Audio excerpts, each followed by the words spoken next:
Hello, leader. Do you feel like your personal growth is in a frozen state? Well, listen in today as we talk with leadership expert Tami Heim, the CEO of the Christian Leadership Alliance. She highlights the importance of learning leaders for the benefit not only of the leader, but also their organization. Welcome to the Flourishing Culture Leadership Podcast, your home for open, honest, and insightful conversations to help develop your leadership, your team, and build a flourishing workplace culture. Hello, I'm Al Lopez, the co-founder of the Best Christian Workplaces and author of the book Road to Flourishing, 8 Keys to Boost Employee Engagement and Well-Being. And as you know, I'm passionate about helping leaders create engaged, flourishing workplaces. So thanks for joining us today. As a leader, you have to keep your focus on doing what is important and oftentimes pulled into the urgent demands of the day.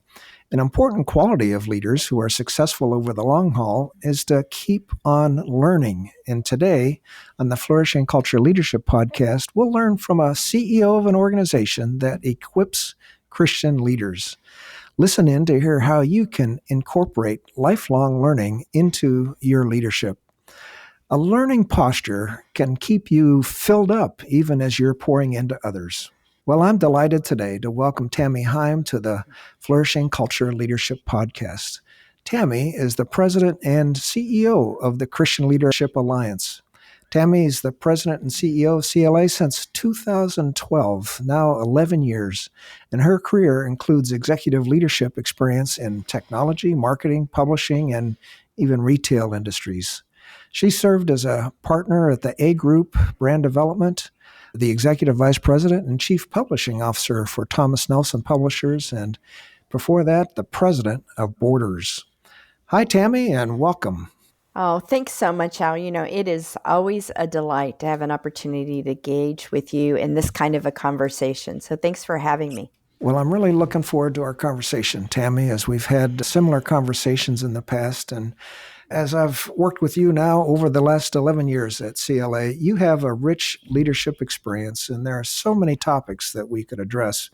But today, let's focus on leaders as learners. We've heard that phrase, we've heard leaders are readers, but let's go with leaders are learners because there's a lot of ways to learn. And let's start with hearing about your most recent CLA conference, the Outcomes Conference that was in Chicago just at the end of March this year. I know you cover lots of topics in the keynotes and the workshops, and there's lots of key ideas that kind of rise to the top throughout a conference as the Holy Spirit kind of brings things together for Christian leaders to wrestle with and learn from. But what struck you this year as a distinct thread or theme from this year's event?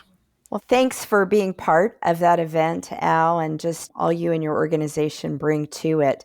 Just for a little context, it takes us 18 months to prepare those conferences, and it begins with the venue and a theme, and then we watch God begin to knit it all together until it's time to actually go to the conference. And this year, the theme was entrusted.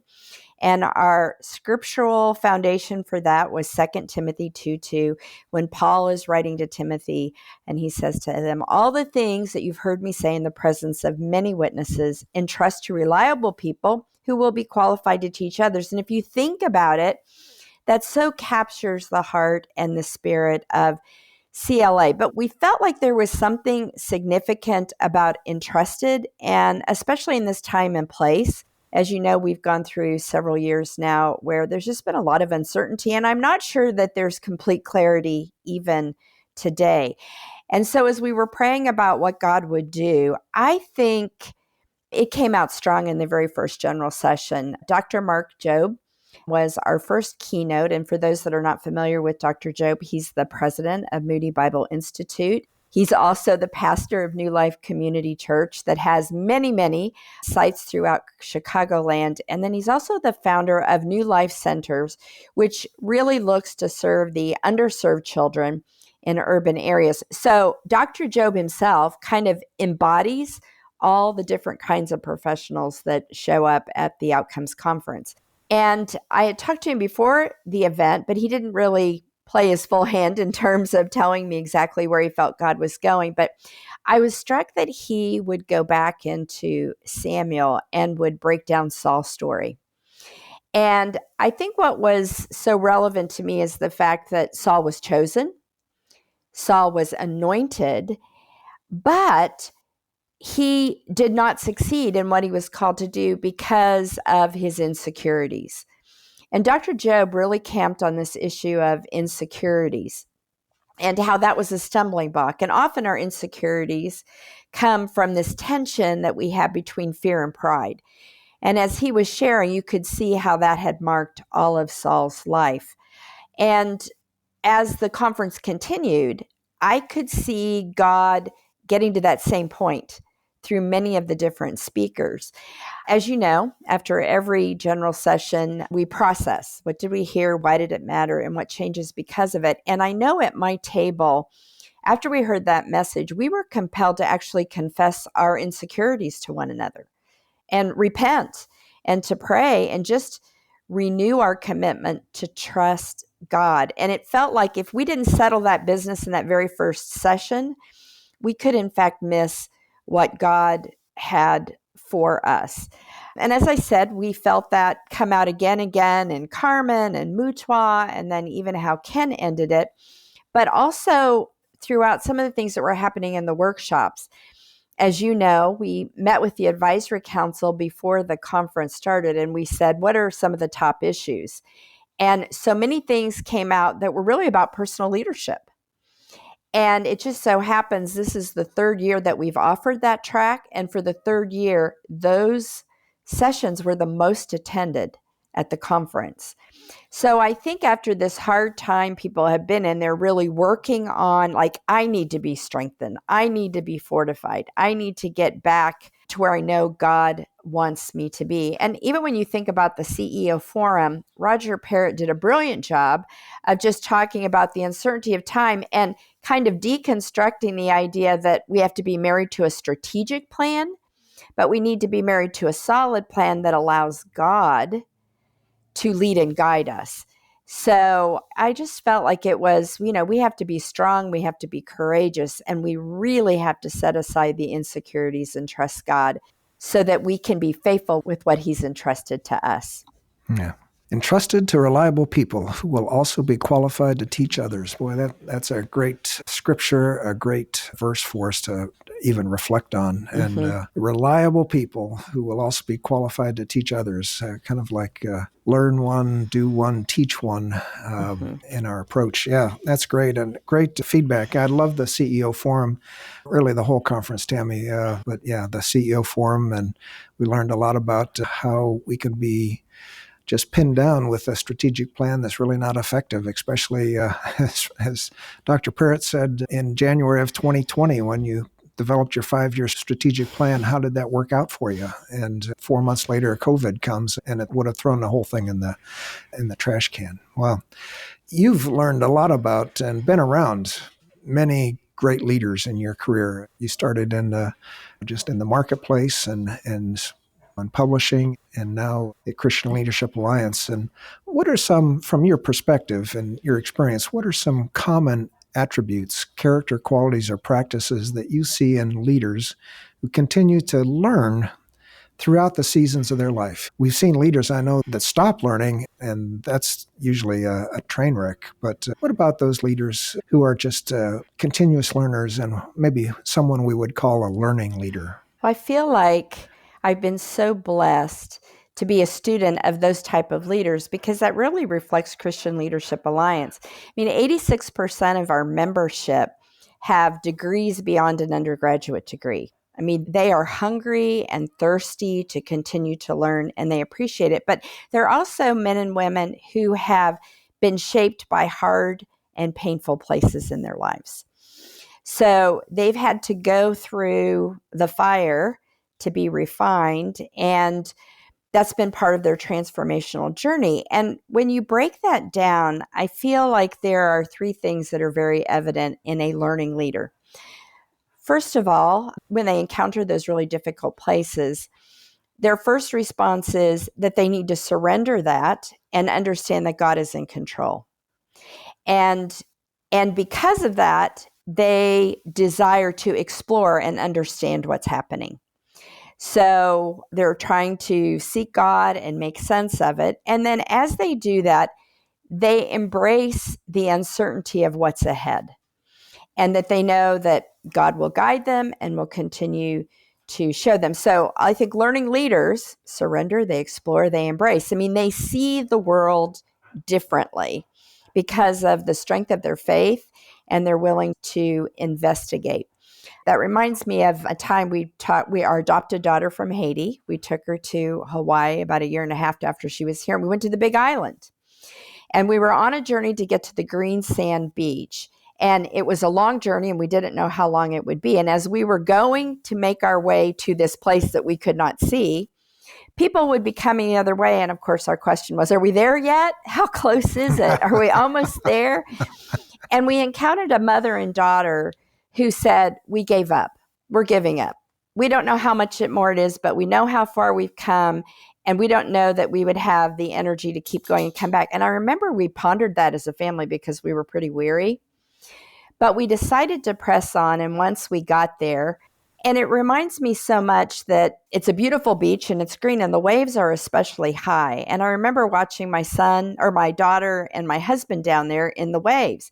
And the waves were like, I don't know, 10 to 15 feet high. And they just kept crushing them. But they kept standing there. And then eventually Dale took Sonia's hand and they went out to the water and they got behind the wave. And it reminds me so much that, we have this tendency to resist or fly away from change and uncertainty. And it just crushes us. But when we learn to embrace it and get behind it and ride it, it's so much easier because the resistance isn't there. And I just think of watching that and that breakthrough in their mind when they said, no, let's go out and let's ride this in, and how much joy there was in that whole experience. So I think learners are different in how they approach the hard and difficult places. 3 Keys to Become a Learning Leader by Tami Heim. Surrender, explore, and embrace. I see a blog coming up here. Yeah. And I love the image that you just described of, rather than standing in front of the wave and being knocked over by it, get behind it and ride it in. That's a great image. Tami, we know that leaders can grow in self-awareness through getting feedback. In fact, I'm just always aware that adults learn a lot from feedback from others. And so we've got a 360 leadership tool that we use. We've now almost 2,000 leaders have had that experience, and we have other tools. But what practices or tools do you recommend for leaders to get feedback and apply what they've learned to keep growing as a leader? Well, first, I want to just commend the work of Best Christian Workplaces and the way that you are on top of being catalysts for how that feedback is processed for individuals and organizations. For me, it always starts to the center of who we are. And so for many years, I've always asked the question, Lord, what is it about my leadership that has contributed to the situation or the outcomes I'm experiencing right now? And it's that moment where, you've heard that leaders look in the mirror first. And when you do that, you erase this feeling of, I'm a victim, this is happening to me, it's out of my control. But when you go to God and say, what is it about me? He is pretty quick to reveal those things. And it's important as a leader that you understand where you may have misstepped, but also where you made the right choices and it had a great income. So I think caring for your own heart has to come first. And then I think the one-on-one is so important. And I know that's a pretty standard practice, but have one-on-one with your team and your staff, not only to coach and counsel them, but for them to reveal what is it that you can do to help them be better, and also to be able to open your heart. And I think that takes real courage for a leader to open your heart and say, I'm going to receive, believing that the feedback that I receive, where maybe even if the person intends it or not, is God's way of helping me is a stand for my greatness and my development and my growth in him.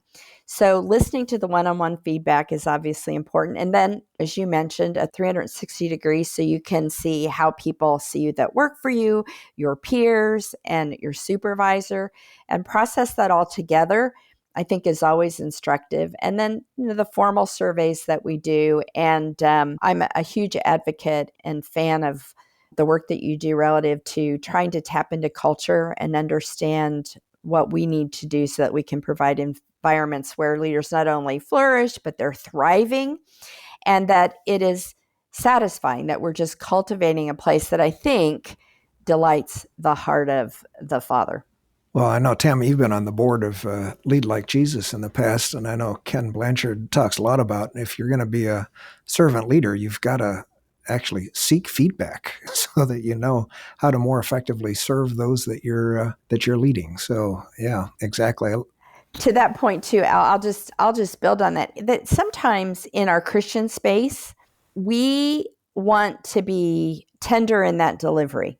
And I think we should be loving, but I think that there's truth that also there's many times when I'm talking to someone and I know they want to tell me something and it might be hard for them to say. And I'm always like, just tell me. And I think when we release people and say, whatever you say to me, I'm going to believe you're saying it because you care about me, you care about the ministry, you care about God's work. And that permission is so important to grant people. And there's just freedom in it. And there's freedom to receive it too, because just even saying it prepares your heart to get that feedback. Well, I love your thoughts here. I mean, exactly. What is it about my leadership that contributes to this situation? That's a great question. And if we're defensive, we're always pointing the other way first. And I think that's a great message for leaders. Okay, well, let's just look in the mirror and see how did my leadership impact this situation? And how are others experiencing my leadership in a way that maybe I don't even understand or know? And by getting feedback and one-on-ones, getting feedbacks from 360 reviews that are impartial, that are anonymous, so that you can actually begin to see how you're impacting others. Then you learn from it. You're able to learn from it, and protecting your heart in that process is also a key step. Yeah. As you've seen, Tami, I know in your leadership roles in large organizations, it's important to have that kind of feedback, and that's how we grow. That's how we learn. Speaking of leaders that are learners, I really like one of your board members. I know you serve on many nonprofit boards, and you've met and worked with great leaders, but one of them is Laura Gardner, the president of Johnny and Friends. She's the chairman of your board, or your board chair. So thinking from a board perspective, how can a board encourage the CEO and leadership team to be continuous learners? Well, it's interesting what I find, and I'm currently teaching the CCNL 1 on leadership, which includes personal leadership, executive leadership, and board governance. And Laura is actually taking that course as part of her renewal right now. So it's going to be a lot of fun, I'm sure. But I think that sometimes boards get caught up and they get involved at the wrong levels. And it's so important that boards remember that they have this duty of obedience and loyalty and care, and that their first obligation is to the mission of the organization.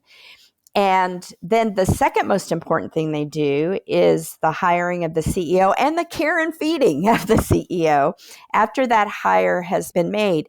And to be deliberate and to really understand what is intentionally being done for that leader to continue to grow, and encouraging and helping facilitate opportunities for that to happen makes a big difference. In fact, I know that ECFA is looking at different ways in the future that part of the requirements of being even an accredited organization will include how does the board approach the care of the CEO, and how are they investing in their leadership development? Because, the law of the lid, you need to keep growing in order to grow the organizations where you serve. So the board has a huge responsibility as well as their own development as a board. And we are blessed, obviously, having Laura as our chairman. Johnny and Friends just sets the standard in so many different ways. And she is truly, we've been blessed with great board chairs, and they've always been appropriate for the season that we've been in. And God had called her at just the right moment for Christian Leadership Alliance. And let me say to leaders, okay, here's a leader of a great ministry, and Laura is taking a online course right now. Mm-hmm. She's got plenty to do.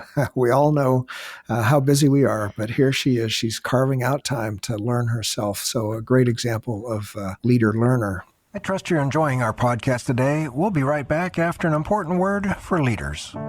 As we come through the COVID-19 crisis, leaders everywhere are asking, how do we understand the tensions our employees are experiencing coming back to work? How do we keep our employees engaged, hold on to our best talent, and position ourselves to thrive as an organization going forward? If you're looking for a way forward, the Best Christian Workplaces Institute can guide you onto the road to a flourishing workplace. The first step to begin the journey is our well-known employee engagement survey. This proven online tool pinpoints where your organization is already strong and where you can improve your employees' workplace experience, resulting in more productive people. That's right. You'll have more engaged, productive, and fulfilled people. Time-consuming guesswork won't get you there. Instead, let us help you with a fact-based, hope-inspiring action plan that only our employee engagement survey and skillful coaching can provide. Sign up now to begin the journey to build a flourishing workplace culture and a thriving organization. Now, back to my conversation with CLA CEO Tami Heim. So let's talk a little bit more about learning through mentoring. And that's another way that I know has been on your agenda. And I know that you and I have both benefited from the mentoring of others. And we've also been involved in mentoring younger leaders over the years. So what makes for a great mentoring relationship, and how can leaders put themselves in situations where they're growing and receiving in this way? Well, I certainly feel like there becomes a season where you absolutely have to start giving back in one way or another. And for me, mentoring and discipleship are very much the same kind of experiences. I think there's three ways that mentoring can take place. The first one is the more traditional one, where we have a wise guide, someone who's farther along, they've had more experience. We want to learn from how they did things and how they made things happen. And that's a traditional role. And I think we need to look for individuals that we need to invest in that way. But then there's also the side guide. And this is someone who is running the race at your pace. So they may be at the same type of organization. It could be the same size organization. It could be an organization that does the kinds of things that you do. But that life on life is so valuable as you're growing and learning together. And then I love the surprise guide. Someone that you least expect that, oh, am I really going to learn something from this individual?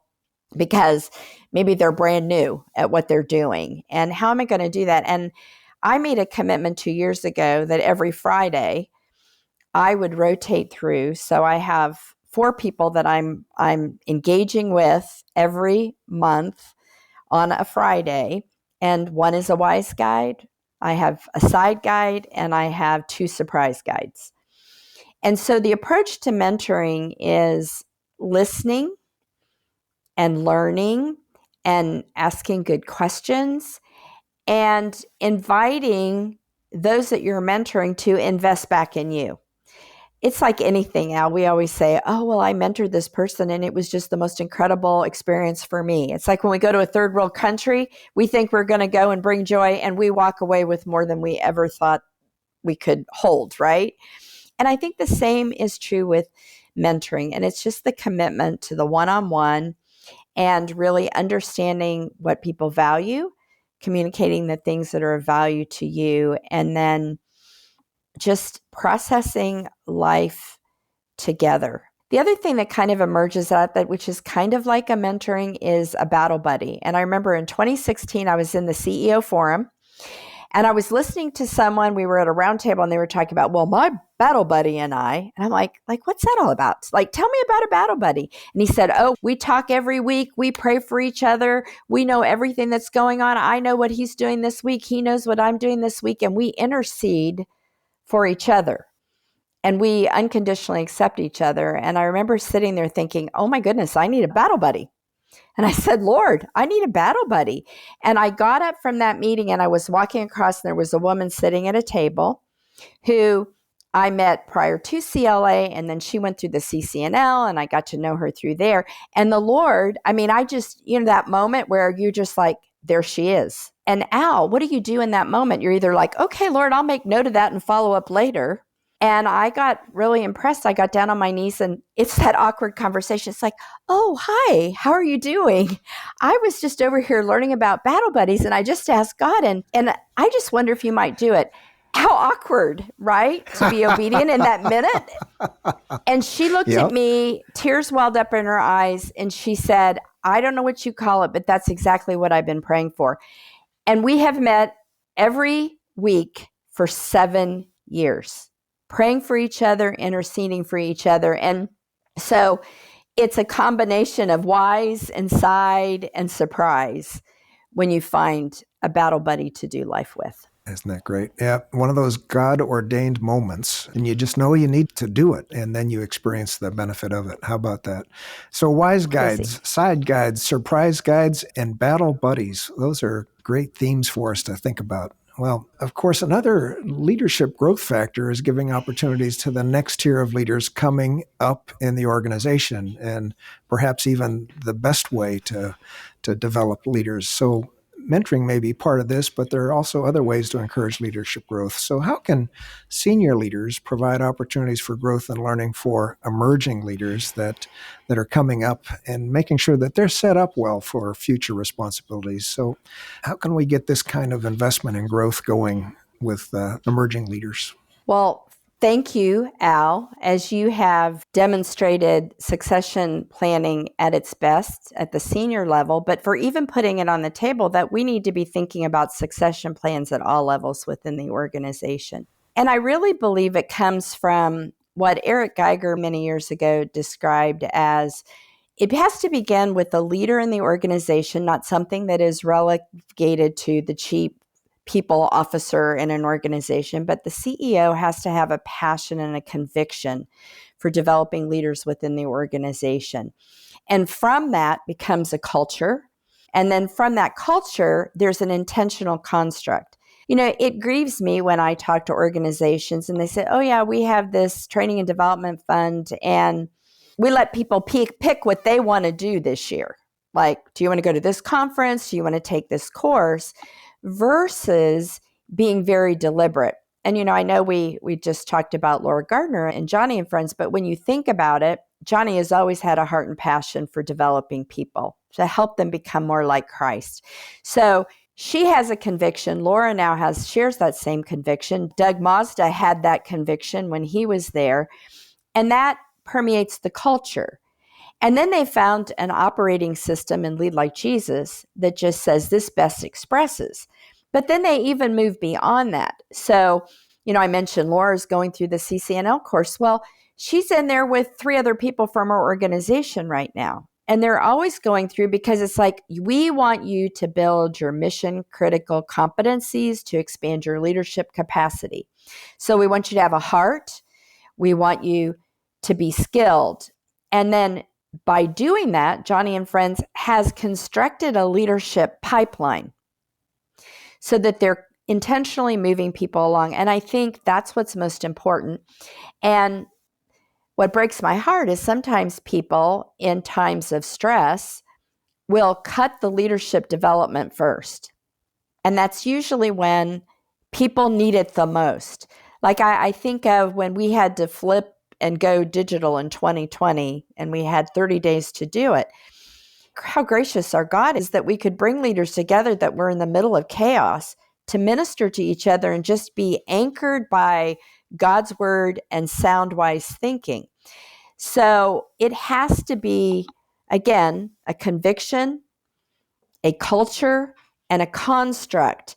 And if those are not in place, it is very difficult for an organization to create a leadership pipeline that will help the ministry grow and continue to increase its impact in the world. Yeah, Tammy, I couldn't agree more. This is so important in Christian organizations and developing that next level. And as I've studied succession, there's no success without succession. And how do you develop success in succession? It's developing those emerging leaders behind you and actually investing in them. And that's much more than just sending them to a conference every year. It's actually, that's important, don't get me wrong, but there's so much more. And I love the leadership pipeline. That's very much in our Flourish model of outstanding talent. How do you develop outstanding talent in your organization? So yeah, let's have leadership pipelines. Well, your point on accountability. So there's the intentionality, but then the accountability. So when people do something, how do they bring it back? And how do you hold them accountable for the things that they've learned? So that has to be a piece of it as well. Yeah, no question. Yeah, an important part. And again, you're bringing back new ideas and don't let them die. But talking about new ideas, let's talk about learning leaders in the future. And what do you see ahead for 2024 and even beyond? And I know CLA, you've got your online learning program, the Outcomes Conference, and now an online conference for people around the world. What do you see in the next few years in terms of different learning opportunities for leaders, particularly, let's say, Christian leaders? Will it all be online? Will there be different types of learning experiences? Give us an insight into your thinking on this, Tami. Well, for us, our vision is we have 47 years of biblically based, timeless understanding about leadership and leadership development. And we're looking for ways to take those ideas and package them and then send them on a digital bridge so that they can reach a next generation of leader, that they might be able to open up that cargo and experience that foundation, that they can now innovate and think differently in a way that's right for what God's called them to in the season that they're in. And I think because there are so many different options, it's more important than ever that we think about what are the most important relative ideas, and then how do we use all the channels to get those ideas out there. So for instance, some people still love to read. Others like to listen to a podcast. Others like to experience some things in real life. Others like to be self-paced. So I think as leadership educators, we just have to be thinking about what are the critical things, what's the pathway that people can grow in their wisdom and knowledge, and how do we figure out how to meet them where they are. So it's like being like Jesus when there's a lot of technology. It's like, how does this content express itself in a variety of ways based on how people want to receive it? I do believe online learning, we've seen that flourish for years now, but I also think that there's a lot to be said about what happens in conferences. And I think a lot of the surge right now is people understand, I don't want to be isolated, that there's a richness in the conversations I have when we can have these collaborative discussions about how to solve problems or how to share best practices. And there's a place for all. Now, right now, our position is that we're not trying to go super hybrid. We think there's a sacredness in the one-on-one and what's live. And then there's also this understanding of what the environment is like when you're online, and just trying to understand and respect that both ways. But I believe there's ways that training is going to take place that you and I haven't even imagined yet. And we just need to, again, we need to explore it, then we need to embrace it, and we need to adapt. Yeah, I think that one of your points is basically we all need learning and growth, training and development, whatever you want to call it, but there's just different channels that become available through technology over time. So, okay, let's use those channels based on what our needs are. And so reading, podcasts, classroom, online, and conferences. And I agree. I think what I experienced at the CLA Outcomes Conference this year was kind of a rebirth of people coming back after COVID and understanding how important that is, and just the table conversations not only after the keynotes, but in each of the workshops, the table conversations that went on is where so much rich learning was experienced. Yeah, exactly. Wow. We can't take credit for that, Al. That is God at work and the sharpening Yeah, and being sharpened taking place. That is God's hand, not ours. We just create the places and spaces where that right. exchange can happen. Yeah, absolutely. And I'm thankful for your service and your work to let God work in people's lives. Well, let's talk a little about, I mentioned earlier, there's the old phrase, leaders are readers. Well, reading great books is important, and even learning from movies can be a way for leaders to keep abreast of current ideas. And I do appreciate that last year CLA featured my book, Road to Flourishing, as the book of the year, and that was just a great experience. But what are you reading these days, Tami, that you found helpful in your leadership? And are there some good leadership lessons in any movies or other venues that you may have seen recently? Well, Al, I feel so fortunate that a lot of times I have the opportunity to read books before they ever take their first breath on a shelf. And so, interesting enough, right now I'm reading The Way of the Leader, 4 practices to bring people together and break new ground. It's a new book that'll be coming out by NAV Press by Bill Murray. And again, he is trying to frame this time that we're in and how do we respond to it. And so it's timeless messages recast in a timely way for leaders to understand them relative to what they're experiencing right now. So I'm always grateful to see that, because when you get the advanced reader copy, you don't have the fully edited, the super shiny polished. And I feel like often in that, you see more of the heart of the author and you can hear their voice. So I spend a lot of time just reading manuscripts. From a movie standpoint, I have to tell you, my husband and I were completely undone. We went and saw Jesus Revolution.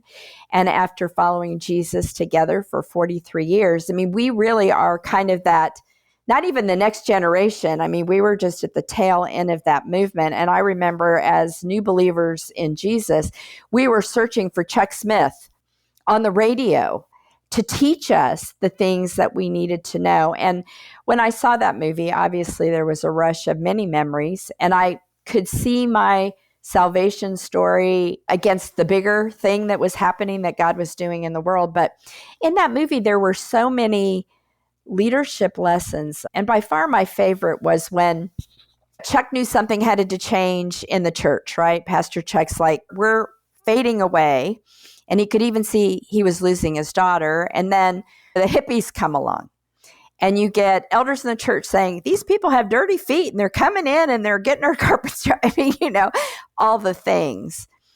And then that next scene, you see Chuck washing their feet as they came in, which was so powerful on so many levels. But here he was, again, we go back to a learning leader, is that he knew something was happening and he was willing to surrender his construct for this is what church looks like.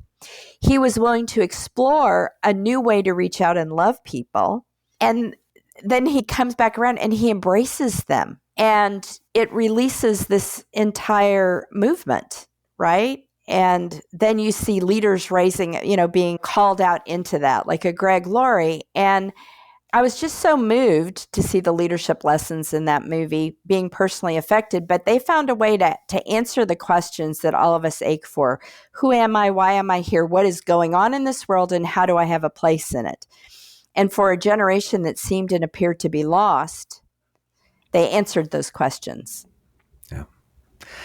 Yeah, it was fascinating to me. I came to faith in 1972, right at the heart of kind of when this movie was made. And while I wasn't in Southern California, I was in Erie, Pennsylvania, and that's a lot different environment, that's for sure. But the sense of revival that just swept across the country, and of course, it's my prayer that happens again. And maybe we're in the middle of it now, sure, but let's just hope that it is. Yeah. And I was struck, as his elder was telling him about the importance of keeping the carpet clean. And the actor said, so we're concerned about saving the carpet. Yes, And yeah, perspective. we're not so we're not so concerned about actually saving souls, and we're worried about saving the carpet. Yeah. So, but yeah, washing the feet was so Such a moving Hmm. scene. And of course, the scene of Jesus at the Last Supper. Well, Tami, I know that in your ministry, you and your husband are involved in your local church, and you've also led mission trips to Haiti. You've mentioned Haiti, and you've adopted now your youngest daughter from Haiti several years ago. And it's been fun to kind of watch you on Facebook and see her grow over the years, and what a beautiful young woman she's turning out to be. So, but we hear so many stories of Haiti and the ongoing challenges for daily life in that country. How have you stayed engaged in the ministry in Haiti, and how can people be praying for that ministry and even for the country? Well, it's been very difficult for us because we've really not been able to enter back into there since 2018. With the fall of the government, the rise of gangs basically ruling that area, how dangerous it's become to even go into Port-au-Prince and then try to find your way to other places, it's been very heartbreaking. I mean, we love those people. And our particular ministry is in Jeremy, which is about 110 miles from Port-au-Prince, and you can fly in there. But even the mission flights there ceased. People have really had to shut down. But even in the midst of that, the Haitians that we support that are able to be on the ground, we can still see flourishing happening. So, in the midst of all of this, we were able to go from a more institutional form of orphan care into transferring children into homes and building a widow's village where they're living more like families. We've seen children do exceptionally well in school, and now we have several that are actually in Cuba studying to be doctors who have a hope of coming back to Haiti and ministering in that way. We've taken children that maybe because of malnourishment and other reasons when they were very young can't learn well, so we've taught them trades.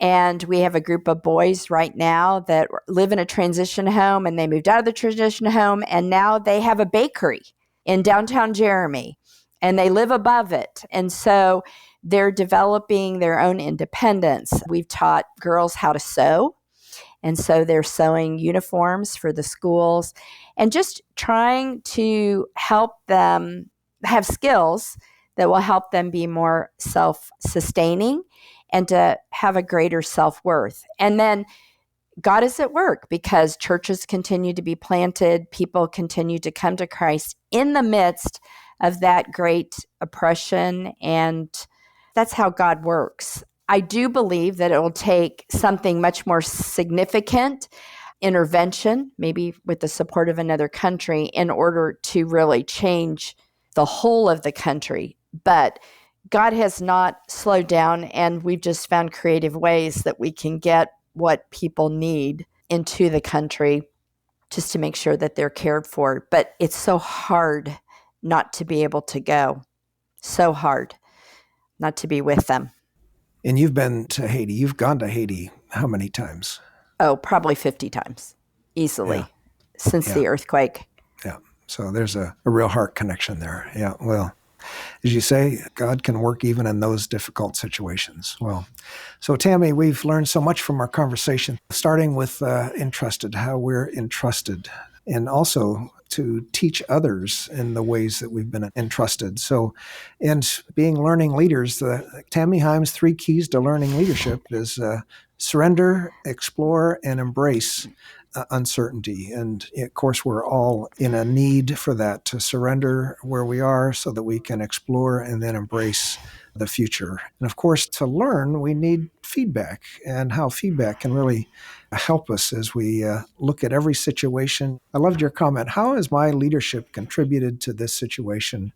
And to look at that soberly and honestly, as well as getting and listening to one-on-one feedback or 360-degree feedback, and how servant leaders need to seek feedback from those that they're serving. So great advice on boards, on mentoring, on emerging leaders, on learning, and one of the best channels as we look to the future. So, Tami, this has just been a great conversation. I appreciate it so much.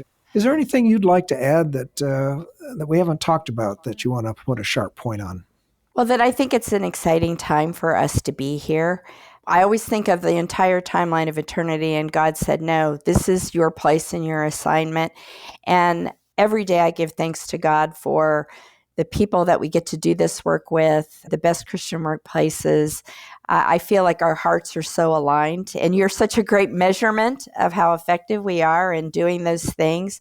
This is just a time for us to be bold, to be unafraid, to trust God. And I really believe to partner, to do the things that we can do, and then get out of the way so God can deliver the outcomes that He desires.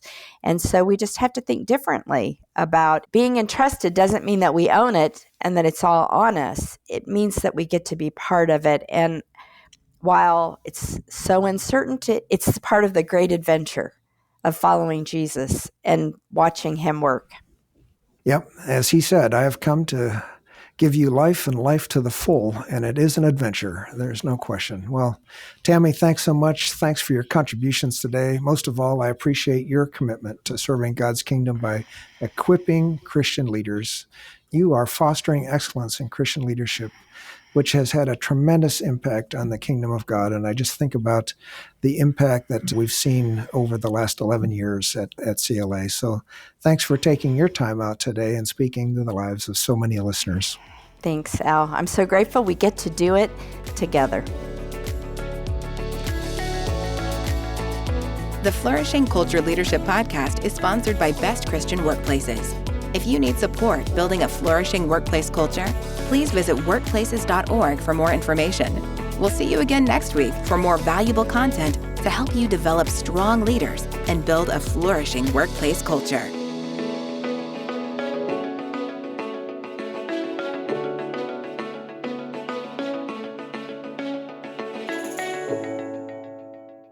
Be sure to tune in to next week's episode with the president and CEO of a flourishing ministry, Bible League International.